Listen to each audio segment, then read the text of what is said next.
दयालदास जी महाराज की जय।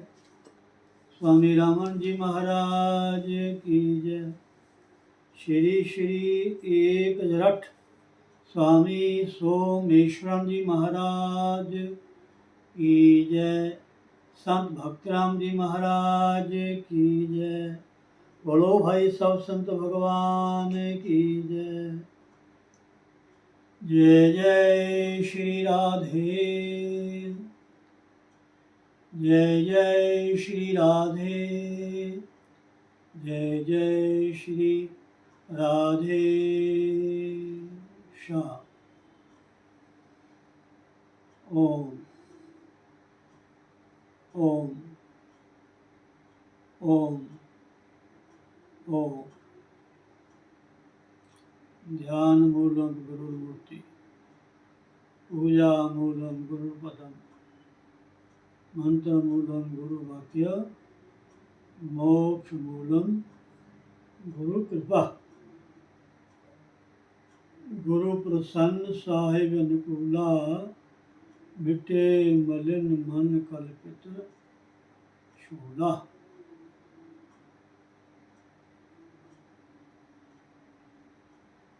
गुरु बिन भव निधि तरे न कोई, जो बरंची शंकर सम होय। राधे राधे राधे राधे। ओम।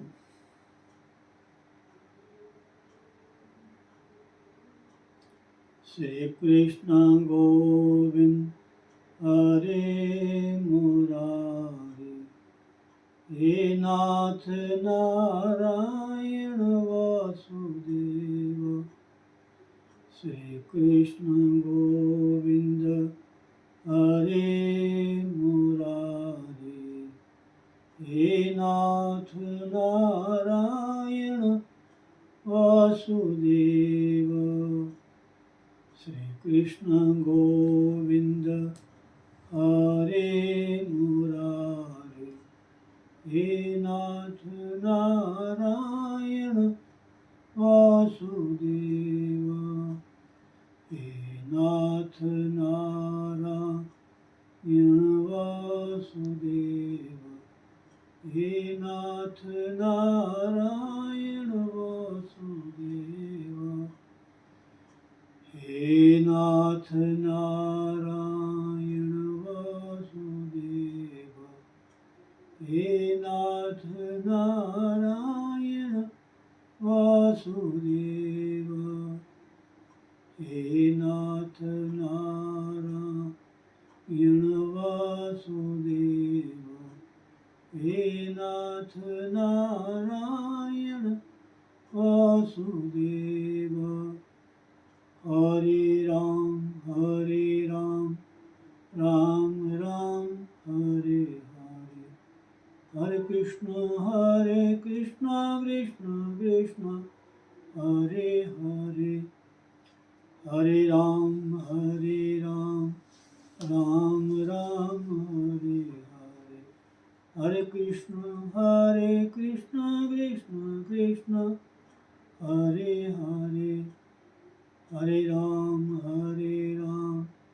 राम राम हरे हरे, हरे कृष्ण कृष्ण कृष्ण हरे हरे, हरे राम राम हरे हरे, हरे कृष्ण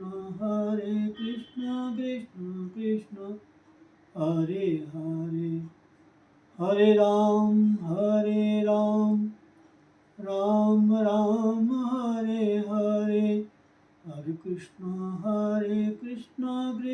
कृष्ण हरे हरे, हरे राम राम हरे हरे, हरे कृष्ण कृष्ण हरे हरे, हरे राम राम हरे हरे, हरे कृष्ण कृष्ण हरे हरे, हरे राम राम हरे हरे, हरे कृष्णा कृष्ण कृष्ण हरे हरे, हरे राम राम राम हरे हरे, हरे कृष्ण कृष्ण कृष्ण हरे हरे।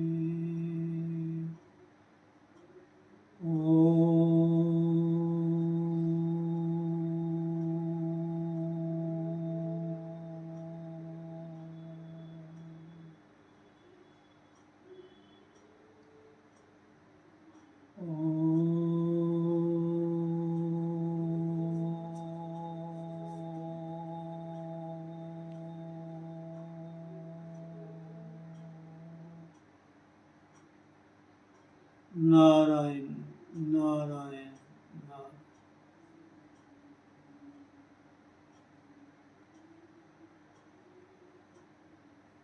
परम सौभाग्य, अपार कृपा, गुरुदेव भगवान का शुभ आशीर्वाद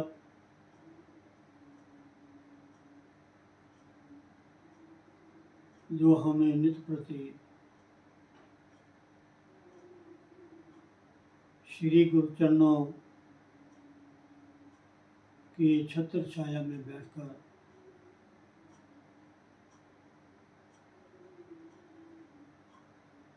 गुरुदेव भगवान के चरण धूलि का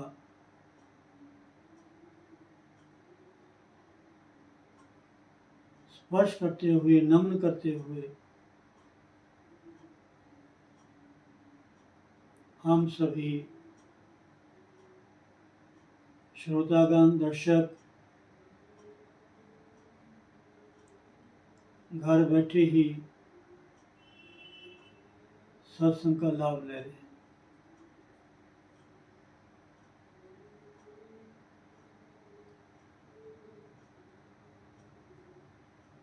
वाराणसी प्रयागादो यद गत्वा फलम लभेत तत्फलं कोटिगुणितं गुरुस्थानस्य दर्शनात्।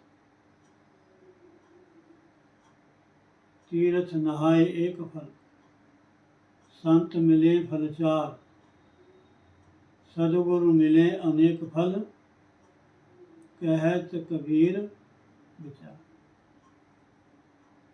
जे सो चंदा उगवे सूरज चढ़े हजार, एते चानन हुंदिया गुर बिन घोर अंधा। ये सत्य बात।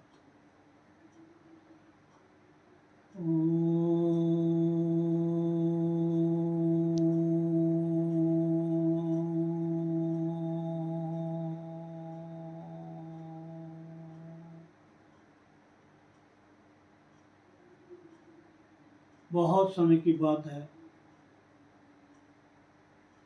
10-15 वर्ष हो गए लगभग। मुझे श्री वृंदावन धाम जाने का सौभाग्य प्राप्त हुआ।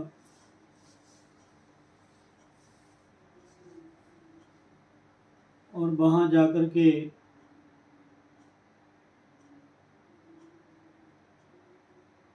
श्री बरसाना धाम, वृषभानु दुलारी किशोरी जी का जो महल है, मंदिर है, उस समय जो नीचे हॉल बना हुआ है, सत्संग हॉल,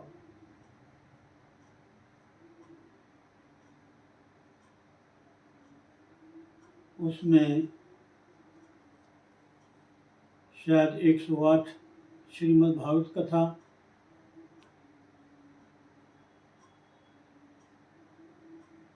का यज्ञ चल रहा था। श्री वृंदावन धाम के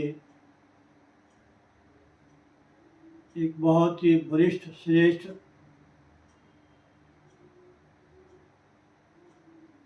स्वयं ठाकुर जी का स्वरूप धारण करने वाले श्री कृष्णचंद्र ठाकुर जी महाराज श्री भागवत कथा ज्ञान यज्ञ का अपने मुखारबिंद से श्रवण करवा रहे थे।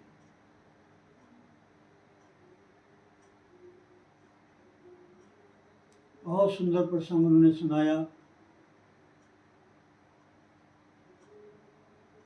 भागवत के अंतर्गत यही संकेत किया उन्होंने। जब ठाकुर जी का अवतार हो चुका था,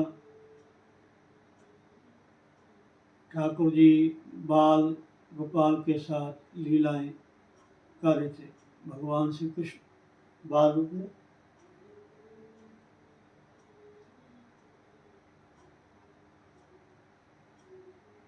तो आपने पढ़ाई है भागवत के अंतर्गत, ब्रह्मा जी के मन में शंका हो गई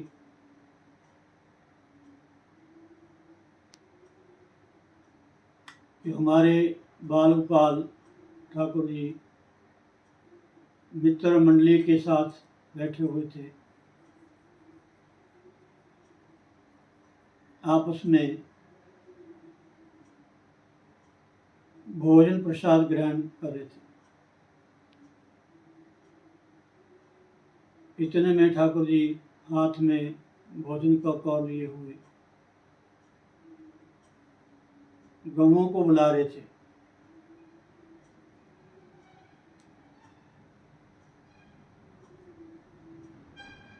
और उन्हीं गोप गोपालों के बीच में बैठ कर के वो पार्वण परमात्मा अखंड ब्रह्मण नायक, जिनको वे नीति कहते हैं, वो परमात्मा, वो निराकार ब्रह्म साकार रूप में ब्रज में अवतरित हुए। अपने गोप गोपालों के बीच बैठ करके भोजन प्रसाद ग्रहण कर लेते, सबके बीच में बैठे। तो ब्रह्मा को शंका हो गई कि ये भगवान कैसे हो सकते हैं। बहुत सुंदर कथा है।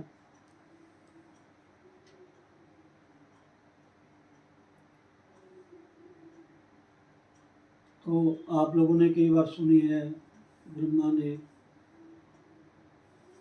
गोवालों को भी और गौओं को भी, बछड़ों को भी छिपा दिया।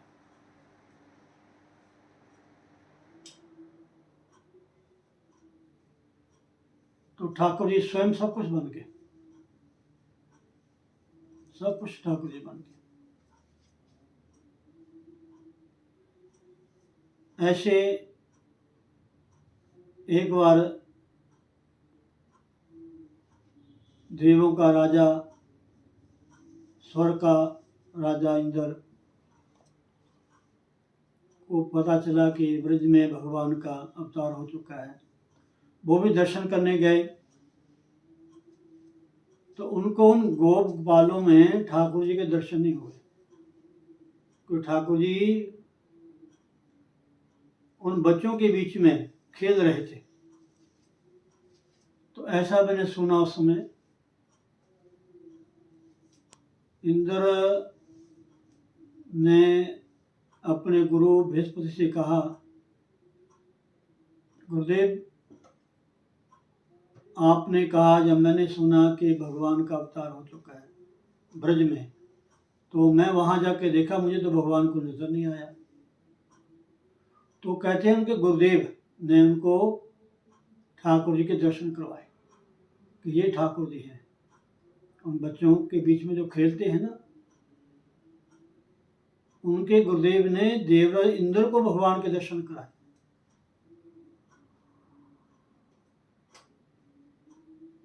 और हम जो संसारी लोग हैं, अगर हम उस परमात्मा को पाना चाहें, भगवान को पाना चाहें, हो सकता हम ना उनको पहचान सके, ना पा सके, जब तक गुरु कृपा नहीं होती।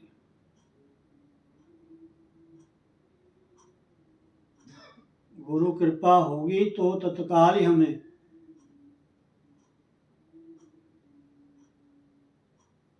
परमात्मा के हमें कण कण में दर्शन होगा, कण कण में।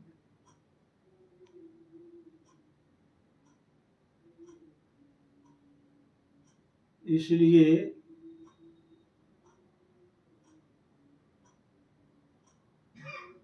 गुरु बिन भवनि तरहि न कोई, जो बिरंची शंकर सम होई। इनके समान भी कोई क्यों ना हो। बिना गुरु के संसार रूपी सागर से पार होना बहुत मुश्किल है।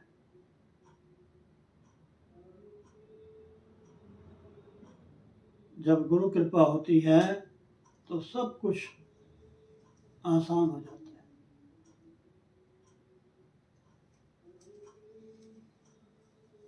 जहाँ पर कृपा राम की होई, ता पर कृपा करे सब कोई।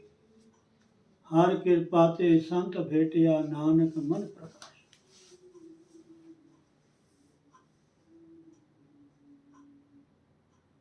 बिनु सतसंग विवेक न होई, राम कृपा बिनु सुलभ न सोई।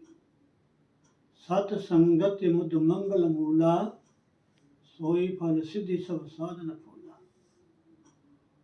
सठ सुधरहि सत्संगति पाई, पारस परस उधात स्वा। सत्य बात।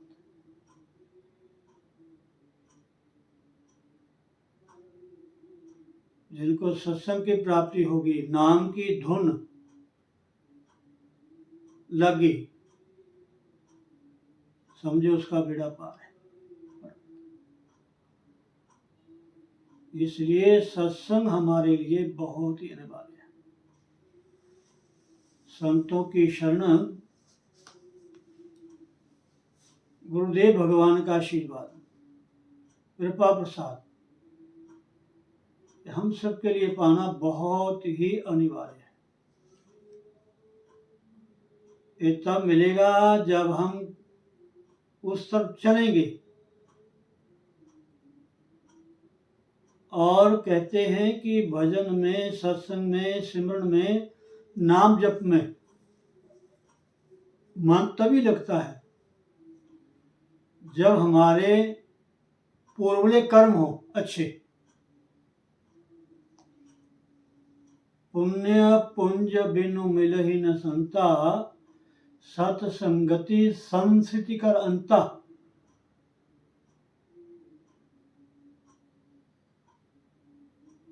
सत्संग दुर्लभो अमोघश्च। एक बार मिल जाए फिर तो आनंद ही आनंद है।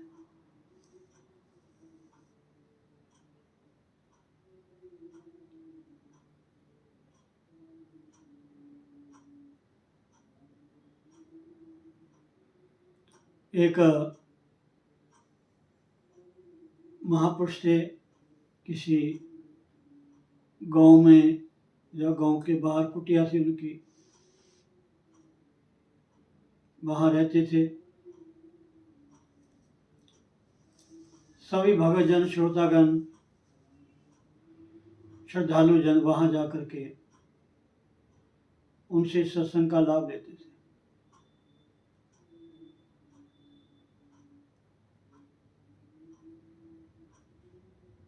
और संतों के पास कोई ना कोई ऐसी युक्ति होती है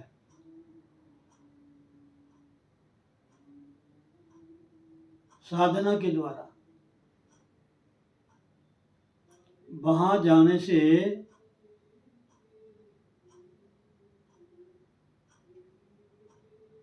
पुण्य की प्राप्ति तो होती ही है, लेकिन कई ऐसे जीव होते हैं तत्काल ही उनके जीवन में परिवर्तन हो जाता है। तत्काल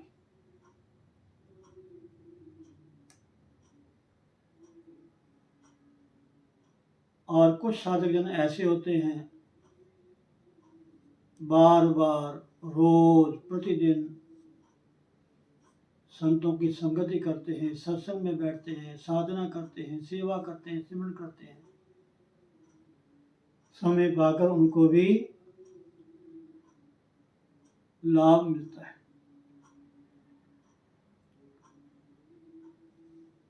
उसमें एक चोर जो था वो भी सत्संग में जाता था, जो चोरी करता था।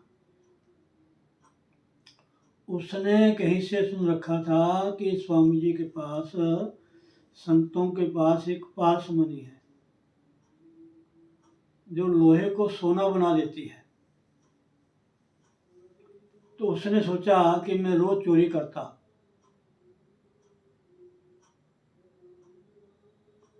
उतना धन तो प्राप्त होता नहीं है, और कहीं मैं पकड़ा गया तो भी मुश्किल है।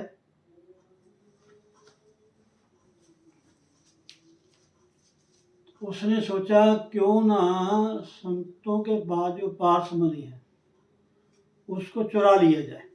इस भाव से वो रोज संगत के साथ वहाँ सत्संग सुनने जाने लगा। रोज सत्संग में जाना हौली हौली संतों के ज़्यादा नज़दीक हो गया। वो संतों ने सोचा भी बड़ा श्रद्धालु भक्त है ये, वहाँ सेवा करने लगा, हर तरह की टहल।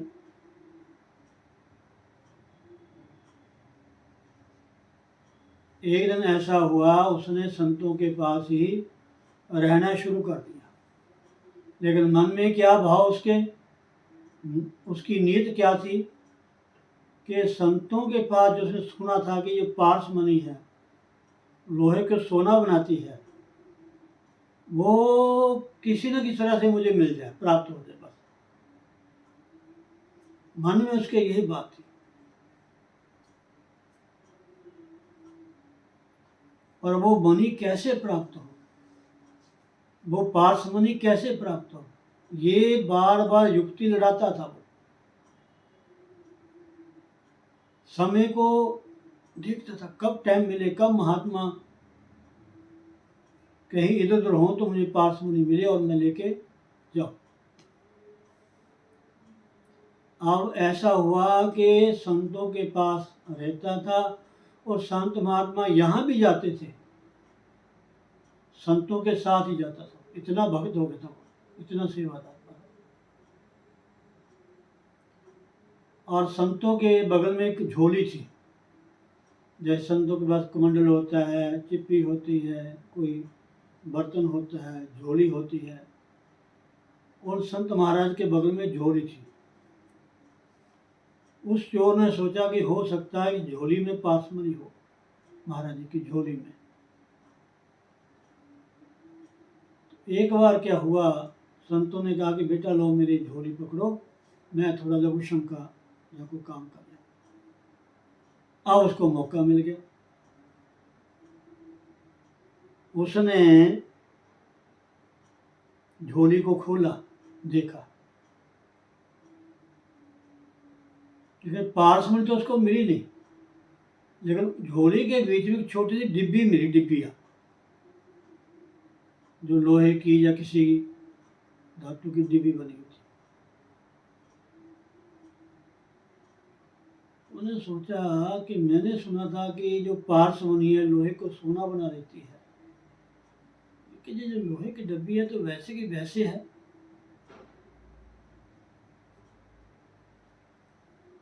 सनफे इकट्ठी किया और झोले में डाल दी, चले।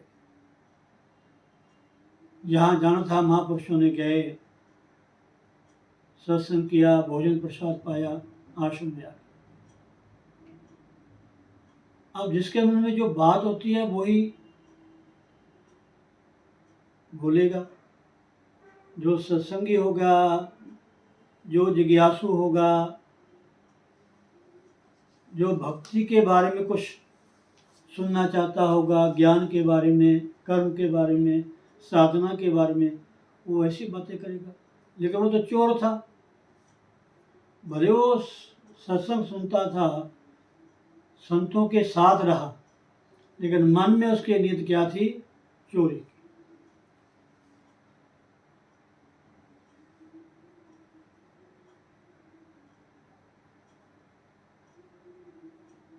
एक दिन उसने कह दिया संतों से कि महाराज जी, मैं एक बात आपसे करना चाहता हूँ। कहते कहो बेटा। कहते महाराज मैं सेवक नहीं हूँ, मैं कोई सत्संगी नहीं हूँ, मैं कोई एक अच्छा व्यक्ति नहीं हूँ, क्षमा करना मुझे प्रभु, मैं चोर हूँ। मैंने सुना है आपके पास पार्समनी है, और ये भी सुना है कि पार्समनी किसी भी लोहे की धातु से स्पर्श करे तो सोना हो जाता। तो मेरे मन में ये था कि आपके पास पार्समनी है, क्यों ना उसको मैं चुरा लूँ, तो मेरी जो दृढ़ता है, जो चोरी करना, ये छूट जाए। जब मन किया लोहा लिया, उसको टच किया और सोना बन गया। अपनी पूरी उम्र में परिवार को पालूंगा, आनंद रहूंगा। तो कहते बेटा क्या पार्समनी मिली आपको? कहते महाराज जी मिली तो है, लेकिन वो डिब्बी के बीच जो एक कोई था नक्शा, तो मैंने सोचा कि भी पार्समनी तो लोहे को सोना बनाती है और डिब्बी तो वैसे की वैसी है। तो संत ने कहा कि भले मानस, आपने डिब्बी को खोल के नहीं देखा। जो मनी है, एक तो डिब्बी के अंदर कपड़ा लगाया हुआ, एक मनी को भी कपड़े से लिपेटा हुआ, बहुमूल्य वस्तु है हमारा। उसको अच्छी तरह से तह पर तह लगा करके उसको गोल करके कपड़े के बीच में छुपा के रखा हुआ। तो संतों ने कहा कि बेटा आपने इसको खोल के नहीं देखा। अगर मणि को खोल के थोड़ा सा डब्बी के साथ स्पर्श करता तो तत्काल जो डिब्बिया थी वो सोने की हो जाती। क्षमा है।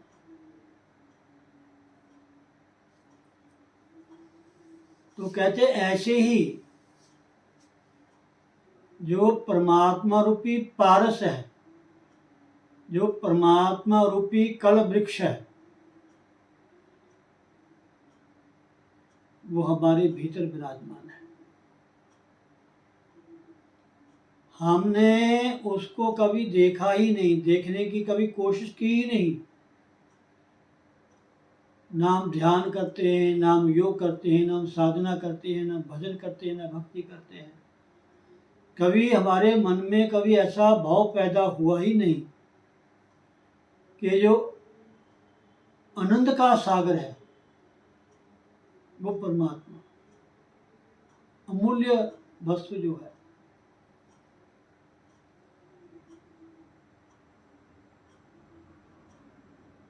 जिसके लिए मनुष्य का शरीर मिला है,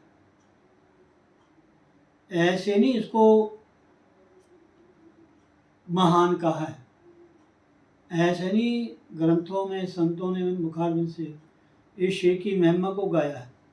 दुर्लभो मानुषो देहो देही नाम क्षण मंगरा तत्रापि दुर्लभ मन्ये वैकुंठ प्रिय दर्शनम। बड़े भाग मानुष तन पावा, सुर दुर्लभ सत ग्रंथ गावा, साधन धाम मोक्ष कर द्वारा पाई न जही।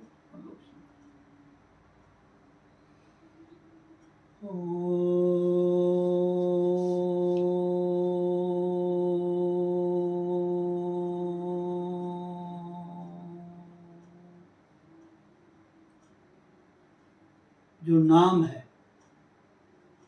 ये भी अनमोल रत्न है। जो हमारी श्वासें हैं ये भी अनमोल रत्न है।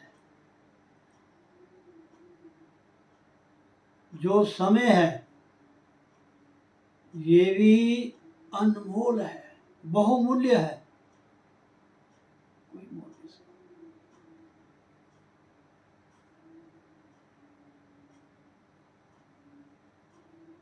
समय के आगे झुकना पड़ेगा, चाहे बड़ा बल वाला हो भाई। समय का खेल निराला, समय का खेल निराला रे भाई, समय का खेल निराला।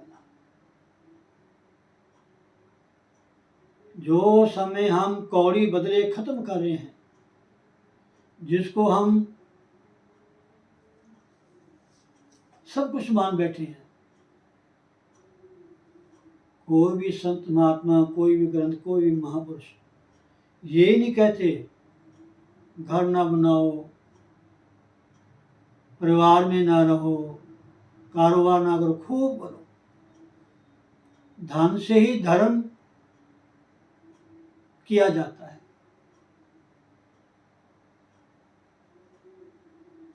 साधनों से ही अच्छी तरह आप अपना जीवन यापन कर सकते हैं।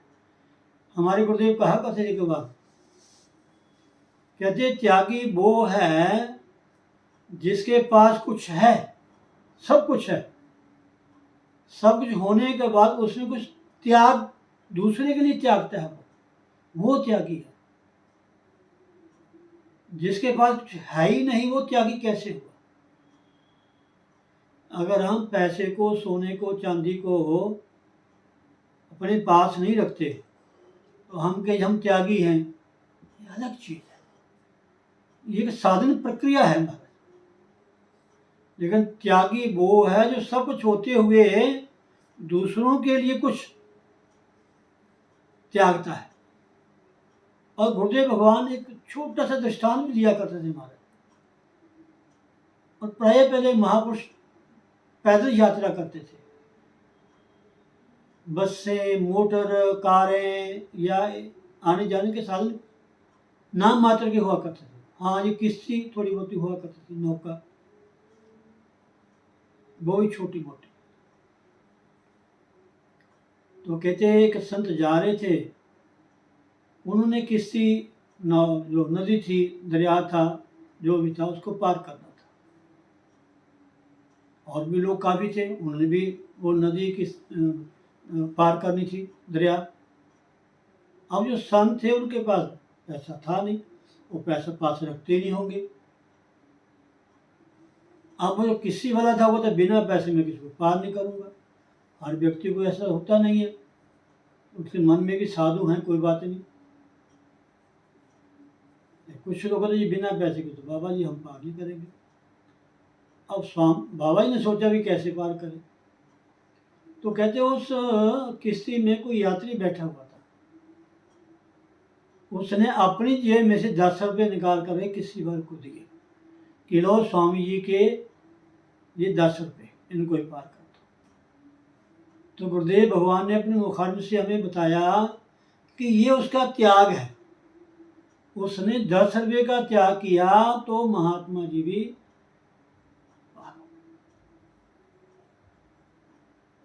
त्याग का मतलब ये नहीं कुछ भी नहीं तो हम त्यागी हैं। सब कुछ होते हुए अगर हम समाज की सेवा करते हैं, किसी दुखी गरीब के दुख को दूर करते हैं,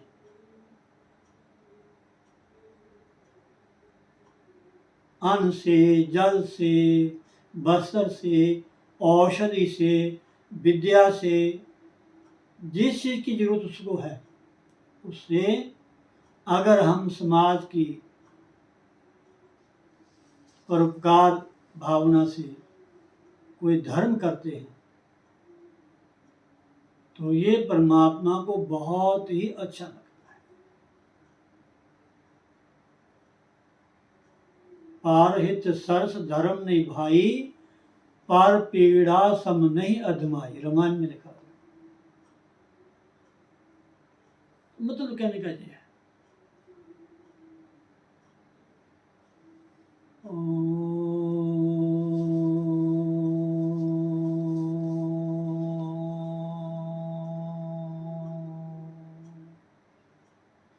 एक महात्मा ध्यान साधना कर रहे थे, अब कोई आया भगत।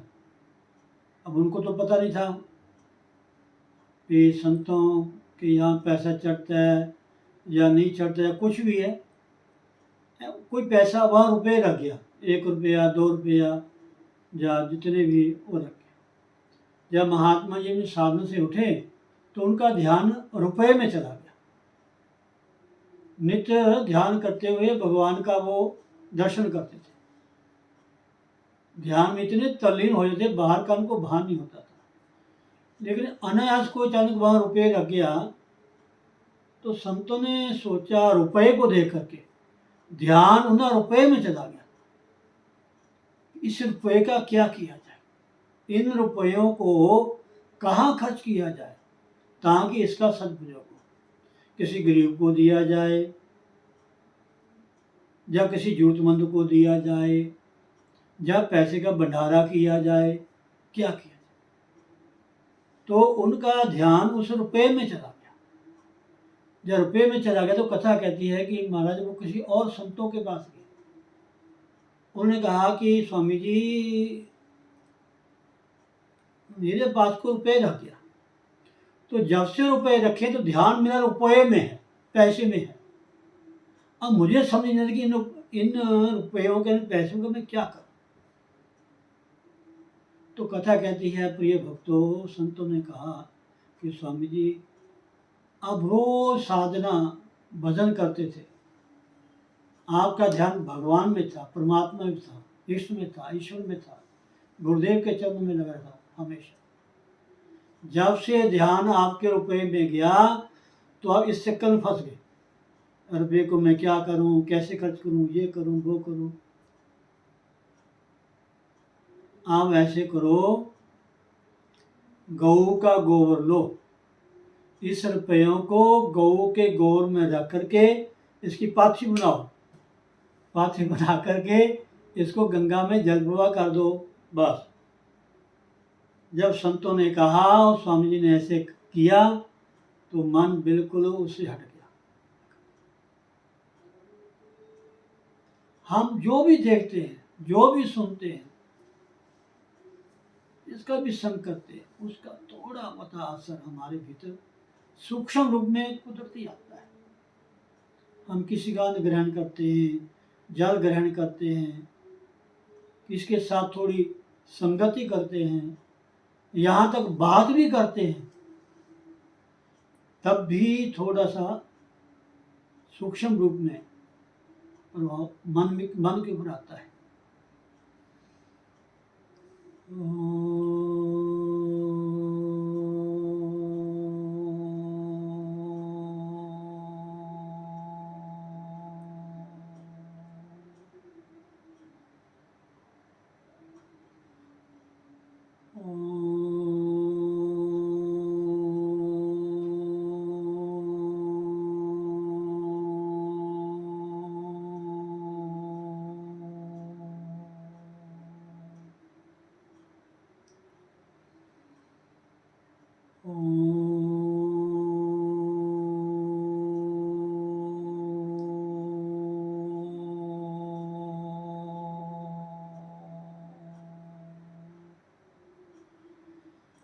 इसलिए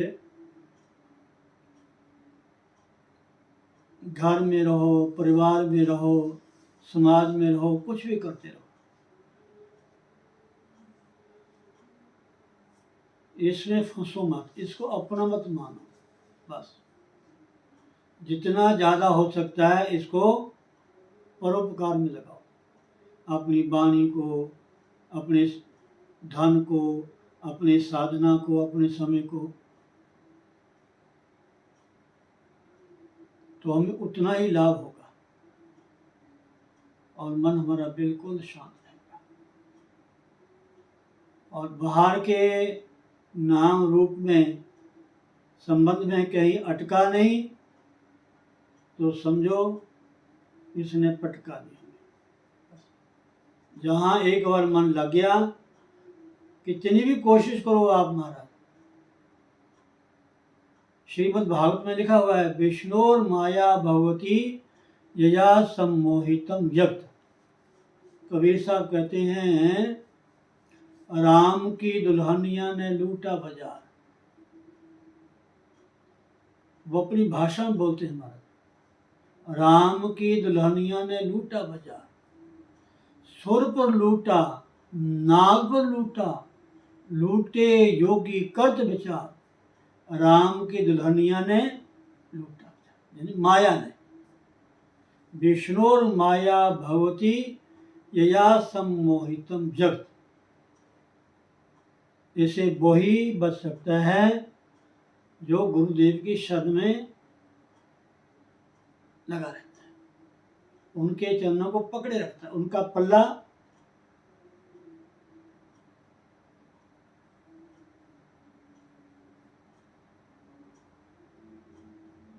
पकड़ लेता है, उनकी शरण में लगा 24 घंटे। ध्यान मूलम गुरु मूर्ति, पूजा मूलम गुरुपदम, मंत्र मूलम गुरुर्वाक्य, मोक्ष मूलम आनंद ही आनंद है। जय श्री राधे, जय श्री राधे, जय श्री राधे। ओम ओम। भजन कल का जो शेष रह गया था, यानी वंदना, बड़े सुंदर शब्द हैं, बहुत अनमोल, बहुत रहस्य इनमें छिपा हुआ, एक एक शब्द में जीवन का रहस्य है। भजो रे मन राम गोविंद हरि, भजो रे मन राम गोविंद हरि,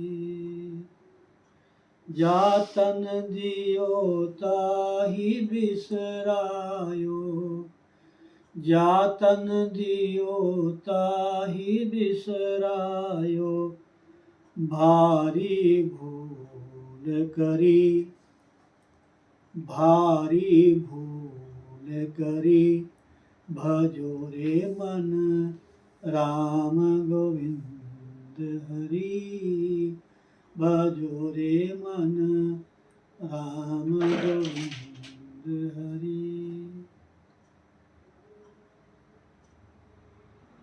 9-10 मास गर्भ में राख्यो, माता भोज मरी, माता बोझ भरी, सब कुछ भूल्यो याद रही बस। समझना, नोट करना, कल सुना था आपने ये।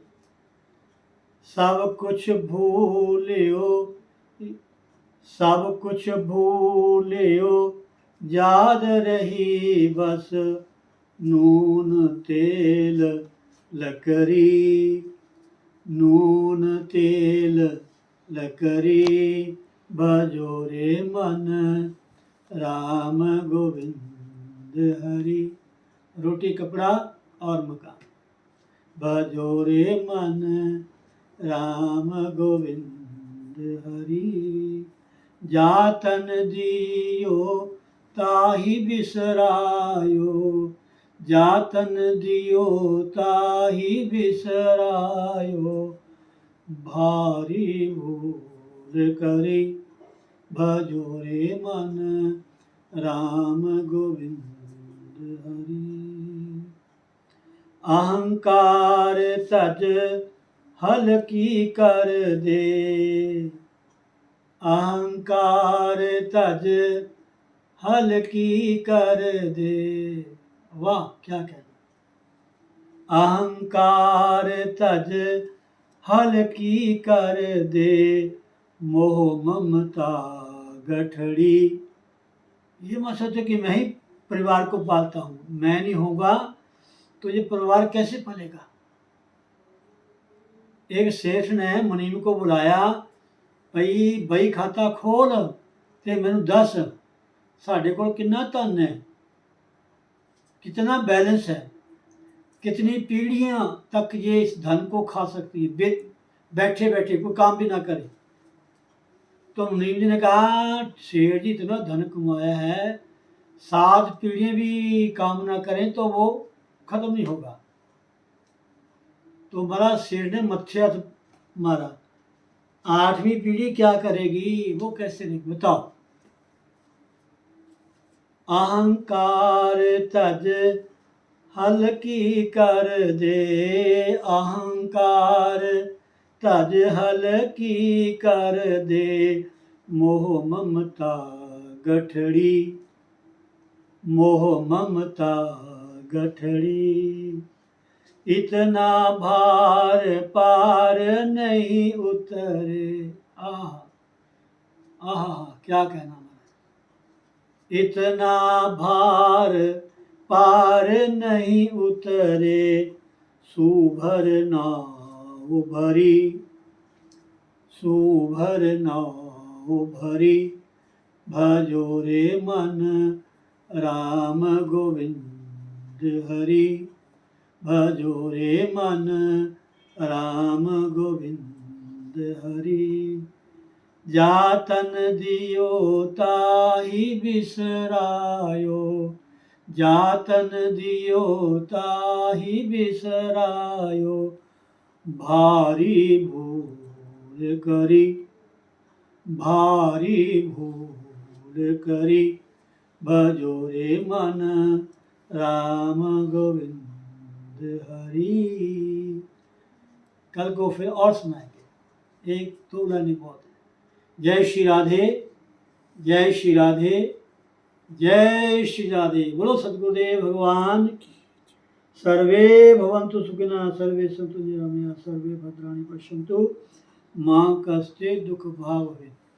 ओम पूर्णमदः पूर्णमिदं पूर्णात् पूर्णमुदच्यते पूर्णस्य पूर्णमादाय पूर्णमेवावशिष्यते।